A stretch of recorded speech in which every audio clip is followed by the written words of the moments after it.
in some ways, it's a perfect concerto because it has both elements of a great solo vehicle for the violin,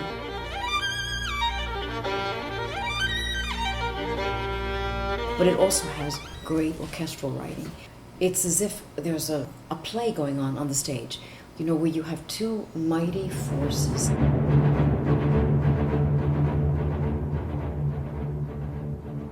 And in Sibelius's hands, they're equal.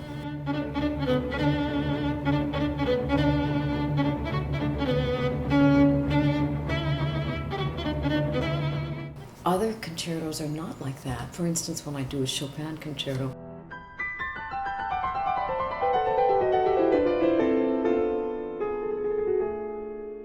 or Paganini concerto, it's all about the soloist. When you do something like a Brahms concerto, it's almost more about the orchestra.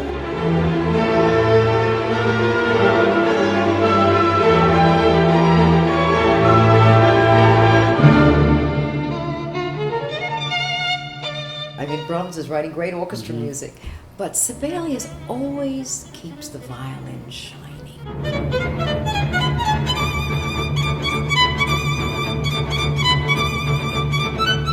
It's particularly difficult because Sibelius writes in a different language. So when we hear Beethoven,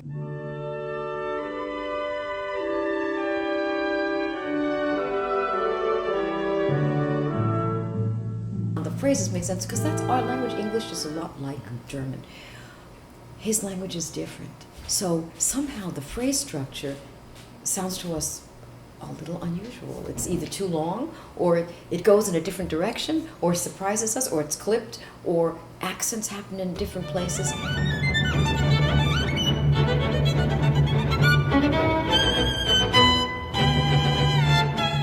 And then Sibelius himself has a very fluid concept of time. It's not 4 square, like sometimes, you know, Germanic music is. If I'm conducting something in 4, it feels very comfortable. If it gets fast, I start doing it in 2. Sibelius, somehow, it doesn't work in either one. It falls somewhere in the middle. Even at the beginning of this piece, you feel this kind of like vague web of sound in the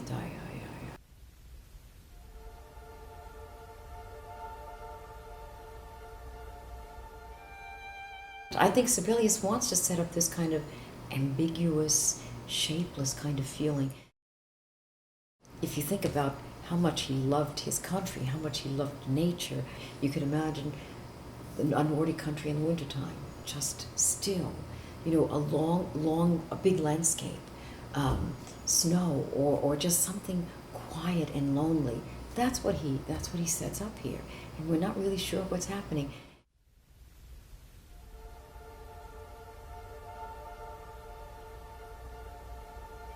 And then it's like a miracle.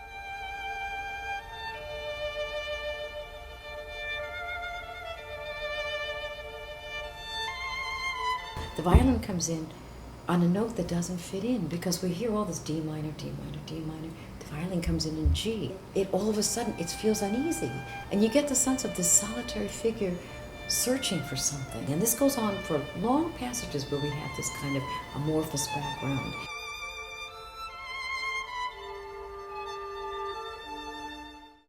There's a sense of the violin always trying to climb up, but then also times when it descends into the lowest depth.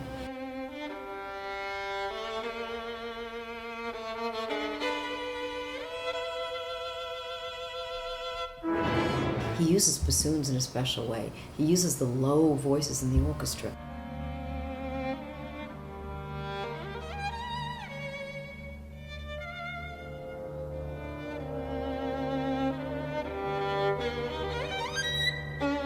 So this motion of the violin climbing up and climbing down is very special to him, you know, reaching for the light maybe, but then also coming back to the earth. And he was so connected with nature. I mean, so we hear things that could be bird imitations.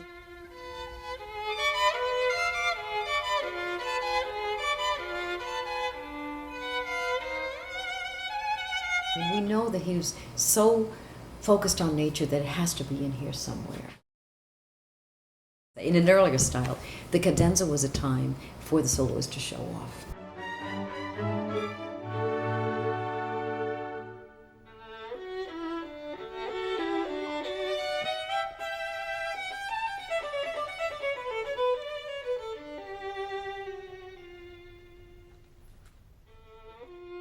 So usually it happened at the very end of a movement when everything had been said, really, except for this little moment of glory.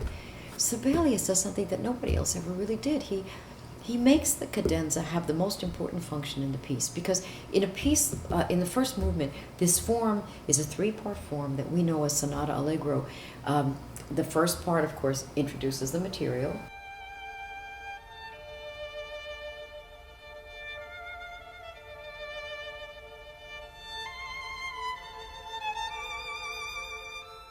The second part, the development, the most important part, takes that material and goes in many different directions with it. It treats it in different ways.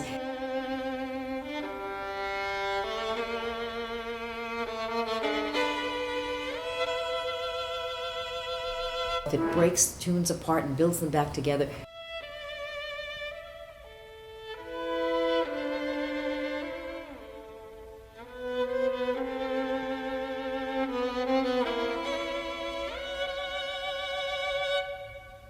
That's the most difficult part always of a piece of music, and the most interesting. And then the third part just recaps the original tunes.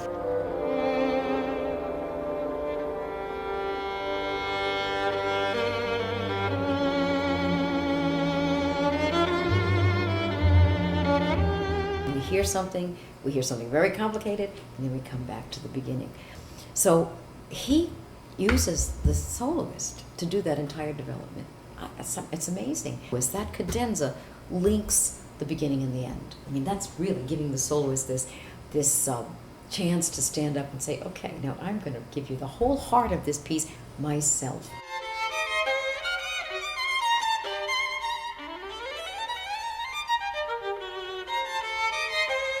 The violin and the orchestra are struggling with each other. And they come to a resolution from that first entrance of the violin just playing by himself. And then as it builds up and you hear they're tossing sometimes phrases back and forth.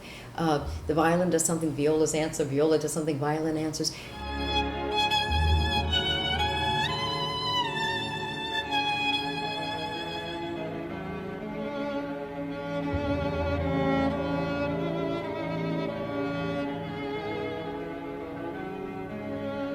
Sometimes it's a conversation fraught with a kind of argument, but in the end, hopefully, everything is resolved.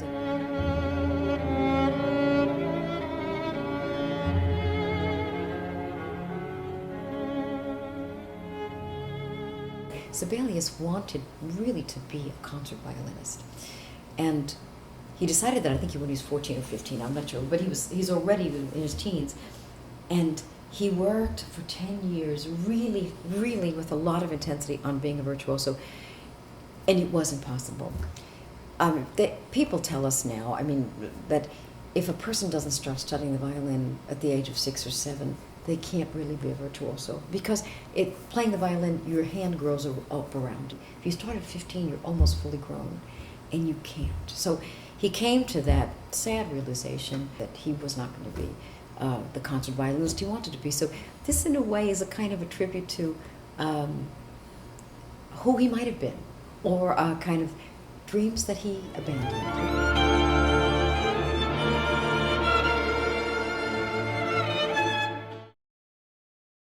All of these thirds and the woodwinds, what a wonderful chance for the orchestra to shine.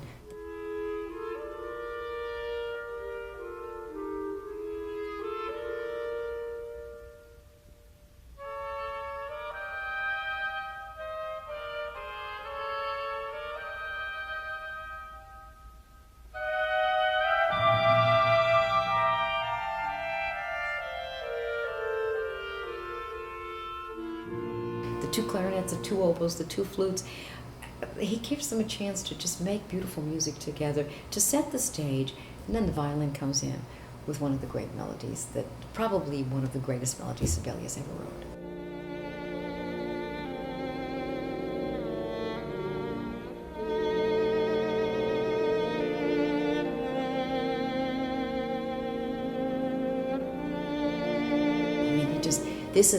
It is very expanded singing melody, very poignant. And then he's got this syncopation, this famous Sibelius syncopation, which he uses all over, you know, ta-ta-ta-ta-ta.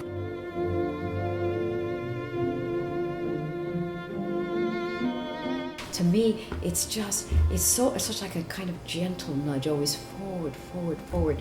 But it's not a brutal kind of ta-ta-ta. It's more like just, we keep it going. It's almost like a breathing. Composing wasn't easy for him. I mean, his life was not easy. He was a man who had his own devils, his own difficulties, finishing work and concentrating on work. So maybe he did have to just remind himself to keep going forward, keep looking towards the future.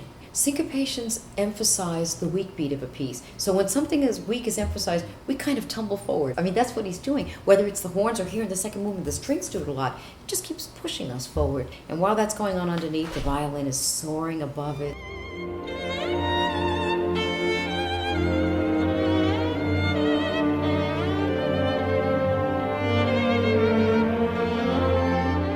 He ends with a great virtuoso showpiece in the third movement, which is filled with energy. I mean, this is really, really energetic.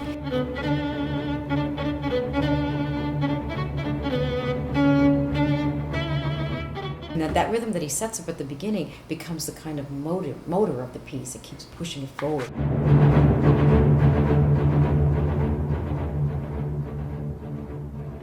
It's a dance in a way, but dark. It has tremendous energy, tremendous vitality, but it never loses a sense of melancholy.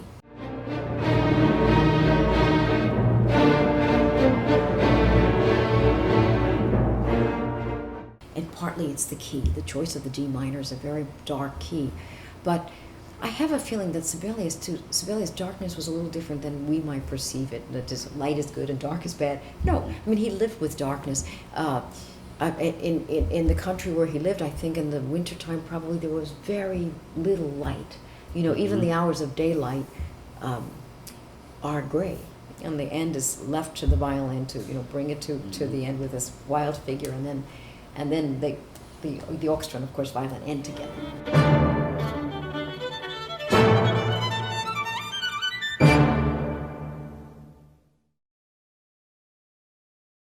Very rarely can the themes be alike. Music is an interesting combination of contrast and repetition. Mm-hmm. So when you're writing a sonata allegro form where you have two themes, you need to have one that perhaps is, well, they would say sometimes more masculine and one is more feminine.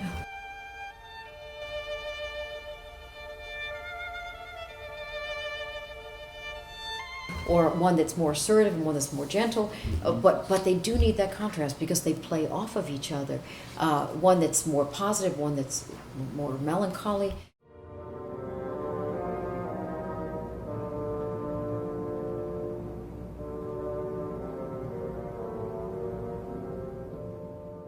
And then, of course, you have to have a certain amount of repetition so that people can understand what it's about. First of all, it's an interesting change. The violin, of course, has the first theme, and then he's saying, okay, you know what? I'm going to have the orchestra present this, and the violin will take over after a while.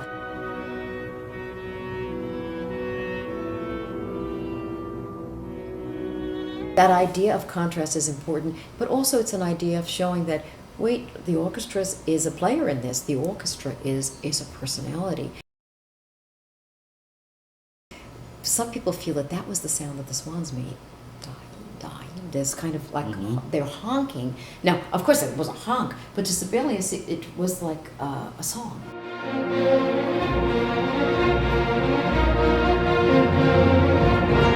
They were creating a honk that was the interval of a fifth. So maybe to Sibelius, this had a kind of magical resonance. Again, swans also, in Nordic mythology, are kind of mystical creatures. Some people believe that they're human beings made into swans by some sort of magic spell, but swans have some sort of power.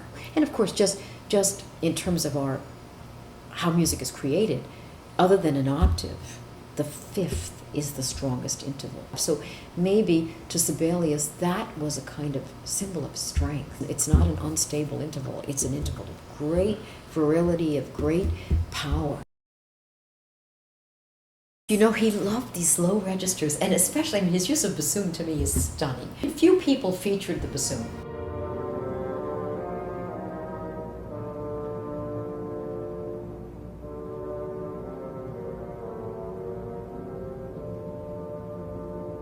I mean, it was kind of an instrument that gave a kind of color to the bottom of the woodwind section. So there's something about the resonance of the low region of the orchestra.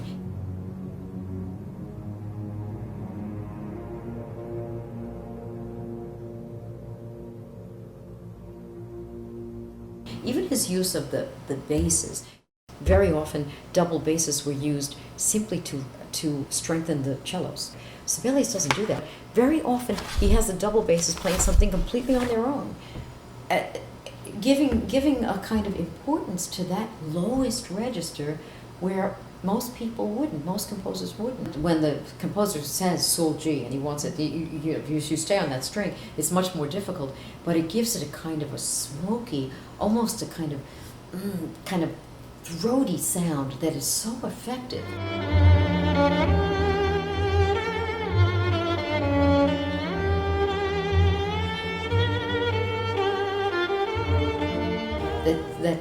It's amazing to hear that. It's just amazing how sensitive he was to sound. Like a great painter who's sensitive to like the smallest nuances of the color brown, the smallest little nuances. He uses, just like he uses syncopations a lot, he uses triplets a lot, and sometimes for extended passages. And again, the triplet is a kind of rhythm that is not solid. You know, we're like tum, tum, tum, tum, tum. When something is in two, it feels more solid to us because we're binary as people. And we always think in twos, everything is two. You know? So two unconsciously to us feels strong. When something is in three, it's less comfortable because we don't think in threes. Imagine trying to walk in threes. You feel off balance.